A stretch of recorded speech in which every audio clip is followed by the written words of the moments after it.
कार्तिक पूर्णिमा कथा प्रारंभ।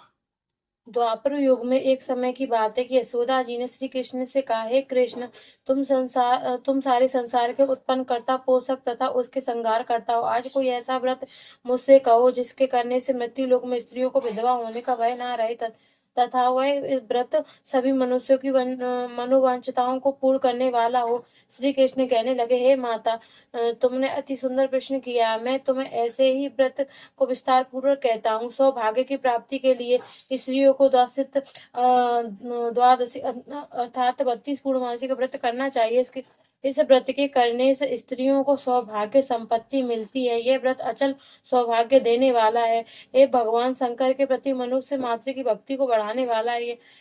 यशोदा जी कहने लगी कि हे कृष्ण, सर्वप्रथम इस व्रत को मृत्यु लोक में किसने किया था, इसके विषय में विस्तार मुझसे कहो। श्री कृष्ण जी कहने लगे कि इस भूमंडल पर एक अत्यंत प्रसिद्ध राजा चंद्रहास से पालित अनेक प्रकार के रत्नों से परिपूर्ण कार्तिक नाम की एक नगरी थी। वहां पर धनेश्वर नाम का एक ब्राह्मण था और उसकी स्त्री अति सुशीला रूपवती नाम की थी। दोनों ही इस नगरी में बड़े प्रेम के साथ रहते थे। घर में धान्य धने आदि किसी कमी नहीं थी। संतान न होने की वजह से उनको बड़ा दुख हुआ। एक समय तपस्वी योगी उस नगरी में आ गया। वह योगी उस ब्राह्मण के घर को छोड़कर अन्य सभी घरों से भिक्षा लेकर भोजन किया करता था। एक दिन वह योगी रूपमती से भिक्षा न लेकर किसी अन्य से भिक्षा लेकर गंगा के किनारे जाकर भिक्षांत को प्रेम पूर्वक खा रहा था कि धनेश्वर ने योगी का यह सब कार्य किसी प्रकार देख लिया। अपनी भिक्षा के अनादर से दुखी होकर धनेश्वर योगी से बोला, हे महात्मा, आप सभी घरों से भिक्षा लेते हैं, परंतु मेरे घर की भिक्षा कभी नहीं लेते। इसका क्या कारण है? यह योगी कहने लगा कि निपुत्री के घर की भीख पतितों के अन्य तुल्य होती है, और जो पतितों के घर की भीख लेता है वो भी पतित हो जाता है। क्योंकि तुम निपुत्र हो, अंत पतित हो जाने के वजह से मैं तुम्हारे घर की भिक्षा नहीं लेता हूँ। धनेश्वर यह बात सुनकर अपने मन में बहुत दुखी हुआ और हाथ जोड़कर योगी के पैरों पर गिर पड़ा तथा अर्थ भाव से कहने लगा, हे महाराज, यदि ऐसा है तो आप मुझको पुत्र प्राप्ति का उपाय बताइए। आप सर्वज्ञ हैं, मुझ पर अवश्य यह कृपा कीजिए। धन की मेरे घर में कोई कमी नहीं है, परंतु मैं पुत्र न होने के कारण अत्यंत दुखी हूँ। आप मेरे इस दुख को दूर करें। आप सर्व सामर्थ्यवान है। यह सुनकर योगी कहने लगा, हे ब्राह्मण, तुम चंडी की आराधना करो। घर आकर उसने अपनी स्त्री से सब बात करो। घर आकर अपनी स्त्री से सब वार्तानाथ कहा और स्वयं तप को निर्मित वन में चला गया। वन में जाकर उसने चंडी की उपासना की, उपवास किया। चंडी ने 16वें दिन उसको स्वप्न में दर्शन दिया और कहा, हे धनेश्वर, जा, तेरे पुत्र होगा, परंतु वह 16 वर्ष की आयु में ही मृत्यु को प्राप्त हो जाएगा। यदि तुम दोनों स्त्री पुरुष 32 पूर्णमासियों का व्रत विधि पूर्वक करोगे तो वह दीर्घायु हो जाएगा। अपनी शक्ति सामर्थ्य के अनुसार आटे के दिए बनाकर शिव जी का पूजन करना, परंतु पूर्णमासी तो 32 ही होनी चाहिए। प्रातःकाल होने पर इस स्थान के समीप ही तुमको एक आम का वृक्ष दिखाई देगा और उस पर तुम चढ़कर एक फल तोड़कर शीघ्र अपने घर चले जाना। अपनी स्त्री से सब प्रार्थना कहना। ऋतु स्नान के पश्चात स्वच्छ होकर श्री शंकर जी का ध्यान करके उस फल को लेगी, तब शंकर भगवान की कृपा से उसको गर्व हो जाएगा। जब वह ब्राह्मण प्रातःकाल उठा तो उसने उस स्त्री के पास ही एक आम का तो उसने उस स्थान के पास ही एक आम का वृक्ष देखा जिस पर एक अत्यंत सुंदर आम का फल लगा हुआ था। वह ब्राह्मण ने उसे आम के वृक्ष पर चढ़कर उस फल को तोड़ने का प्रयत्न किया, परंतु वृक्ष पर कई बार प्रयत्न करने पर भी वह चढ़ ना पाया। तब तो उसे ब्राह्मण को बहुत चिंता हो गई और विघ्न विनाश श्री गणेश जी की वंदना करने लगा। हे दया सिंधु, अपने भक्तों के विघ्नों का नाश करके उनके मंगल कार्य को करने वाले दुष्टों अपने विघ्नों के नाश करके उनके मंगल कार्य को करने वाले दुष्टों का नाश करने वाले, रिद्धि सिद्धि के देने वाले, आप मुझ पर कृपा करके इतना बल दें कि मैं अपने कार्य में सफल हो जाऊं। मनोरथ को पूर्ण कर सकूं। इस प्रकार गणेश जी की प्रार्थना करने पर उनकी कृपा से धन स्वरवृक्ष पर चढ़ गया और उसने एक अति सुंदर आम का फल देखा। उसने सोचा कि जो वरदान से फल मिला है वह यही है, और कोई फल दिखाई नहीं देता। उस धनेश्वर ब्राह्मण ने जल्दी से फल को तोड़कर अपनी स्त्री को लाकर दिया और उसकी स्त्री ने अपने पति के कथा अनुसार फल को खा लिया। वह गर्भवती हो गई। गर्भवती हो गई। देवी जी की असीम कृपा से उनके एक अत्यंत सुंदर पुत्र उत्पन्न हुआ, जिसका नाम उन्होंने देवदास रखा। माता पिता के हर्ष और शोक के साथ वह बालक शुक्ल पक्ष के चंद्रमा की भांति अपने पिता घर में बढ़ने लगा। भगवान की कृपा से वह बालक बहुत ही सुंदर, सुशील और विज्ञ पढ़ने में बहुत निपुण हो गया। दुर्गा जी के आज्ञा अनुसार उसकी माता ने द्वादशी संत 32 पूर्णमासी का व्रत रखना प्रारंभ कर दिया, जिससे उसका पुत्र दीर्घायु आयु वाला हो जाए। 16वां वर्ष लगते ही देवदास के माता पिता को बड़ी चिंता हो गई कहीं उसके पुत्र की इस वर्ष मृत्यु न हो जाए। इसलिए उन्होंने अपने मन में विचार किया कि यदि वह दुर्घटना उनके सामने हो जाएगी तो वह इसे कैसे सहन करेंगे।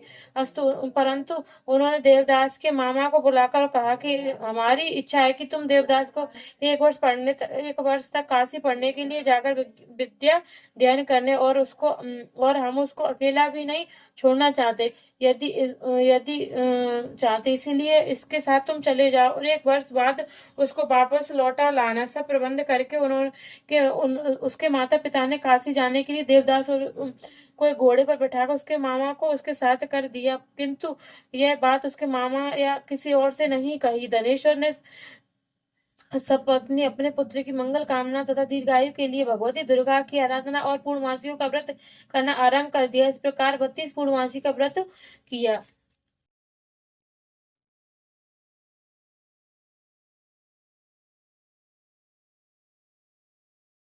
कुछ समय बाद एक दिन वह दोनों माँ भांजे मार्ग में रात्रि बिताने के लिए किसी ग्राम में ठहरे हुए थे कि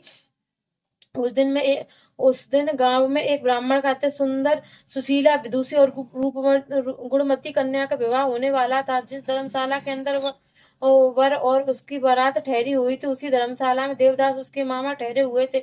संयोग वंश जब कन्या को तेल आदि चढ़ा गया, कर मंडप आदि का कृत्य किया गया, तो लगन के समय वर को धनुवार्त आ गया। परंतु वर के पिता ने अपने कुटुंबियों से परामर्श करके निश्चय किया कि यदि देवदास मेरे पुत्र जैसा ही सुंदर है, मैं इसके साथ लगन करा दूं और बाद में विवाह के अन्य कार्य मेरे लड़के के साथ हो जाएंगे। ऐसा सोचकर देवदास के मामा से जाकर बोला कि तुम थोड़ी देर के लिए अपने भांजे को हमें दे दो, जिससे विवाह के लगन का सब काम सुचारू रूप से हो सके। तब उसके मामा ने कहा कि जो कुछ भी मधु पर आदि कन्यादान के समय वर को मिले वह सब हमें दे देना, तो मेरा भांजा इस बारात का दूल्हा बन जाएगा। ये सब बातें वर के पिता को स्वीकार कर लेने पर उसने अपना भांजा वर बनाने को भेज दिया और उसके साथ विवाह कार्य सब रात्रि में विधि पूर्वक संपन्न हो गया। पत्नी के साथ वह भोजन न कर सका और अपने मन में विचार करने लगा कि न जाने किसकी स्त्री होगी। वह एकांत में इसी सोच में गर्भ निवास छोड़ने लगा। तब उसकी आंखों में से आंसू आ गए। तब बधू ने पूछा, क्या बात है, आप इतने उदासीन व दुखी क्यों हो रहे हो? तब उसने सब बात जो वर के पिता और एवं उसके मामा में हुई थी उसको बतला दी गई। तब कन्या ने कहने लगी कि वह एक ब्राह्मण के विपरीत कैसे हो सकता है। ब्राह्मण और अग्नि के सामने मैंने आपको ही अपना पति बनाया, इसलिए आप ही मेरे पति हैं। मैं आपकी पत्नी रहूंगी, किसी अन्य की कदापि नहीं। तब देवदास ने कहा, ऐसा मत करिए, क्योंकि मेरी आयु बहुत थोड़ी है और मेरे बाद आपकी क्या गति होगी। पहले इन बातों को अच्छी तरह से विचार कर लो। परंतु वह दृढ़ विचार वाली स्त्री थी। बोली, जो आपकी गति होगी वही मेरी गति होगी। स्वामी, आप उठिए और भोजन करिए, आपको निश्चय ही भूख लगी होगी।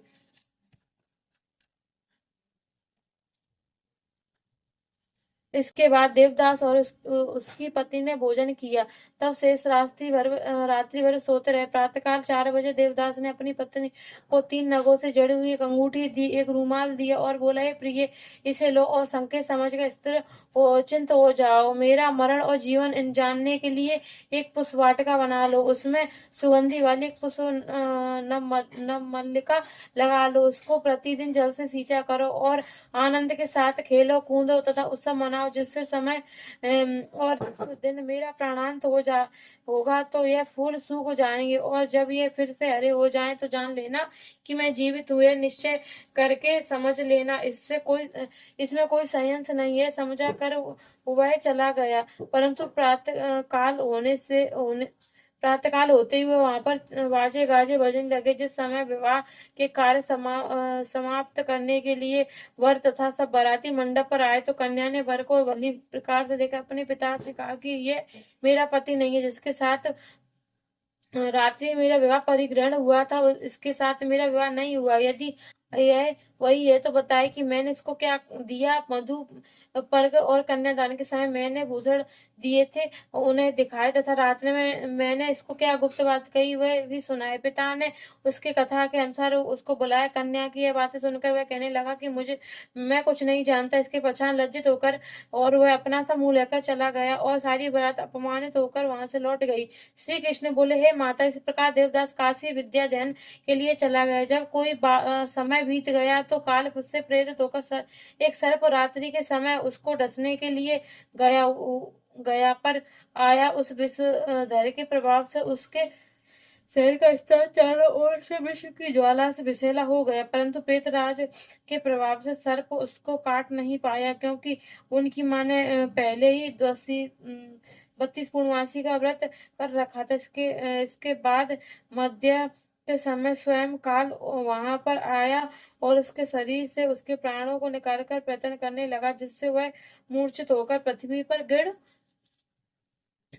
पड़ा। भगवान की कृपा से उसी समय श्री पार्वती जी के साथ श्री शंकर जी वहां पर आ गए। उसकी मूर्छित दशा को देखकर श्री पार्वती ने भगवान शिव जी से प्रार्थना की, हे महाराज, इस बालक की माता ने पहले 32 पूर्णमासी का व्रत किया, जिसके प्रभाव से ही भगवान आप इसको प्राण दान दे। भवानी कहने पर भक्त वंशल भगवान श्री शिव जी ने उसको प्राण दान दिया। इस व्रत के प्रभाव से ही काल मृत्यु को छोड़ देना पड़ा और वह स्वस्थ होकर बैठ गया।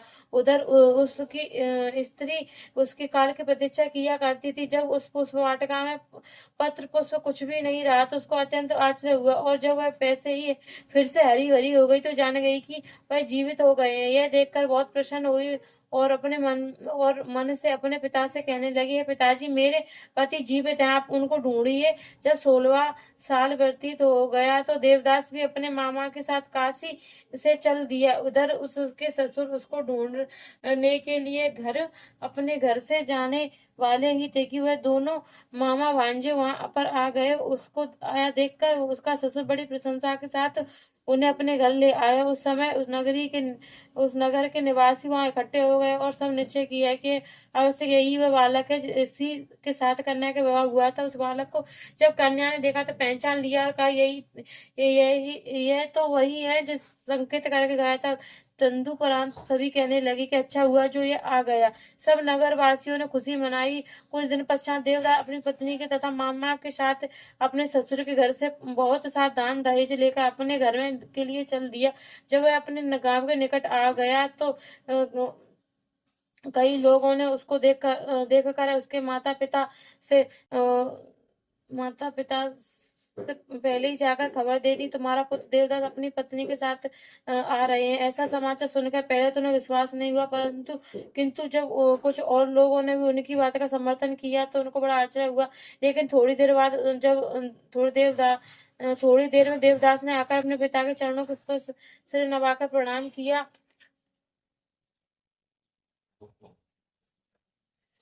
और उसकी पत्नी ने भी अपने सास ससुर के पैरों को स्पर्श किया तो माता पिता ने अपने पुत्र और वधू अपने हृदय से लगा लिया और दोनों की आंखों में प्रेम छो चल अपने पुत्र और वधू के आने की खुशी में धनेश्वर ने बड़ा भारी उत्सव किया और ब्राह्मणों को बहुत सी दान दक्षिणा देकर प्रसन्न किया। श्री कृष्ण जी कहने लगे कि इस प्रकार धनेश्वर 32 पूर्णमासियों के व्रत से प्रभाव से पुत्रवान हो गया। जो भी स्त्रियां इस व्रत को करती हैं वह जन्म जन्मांतर में वैधव्य का दुख नहीं भोगती है, सदैव सौभाग्यवती रहती है। मेरा वचन है कि व्रत में कोई संदेह नहीं जानना यह पुत्र पात्रों को देने वाला, संपूर्ण मनोकामनाओं को पूर्ण करने वाला।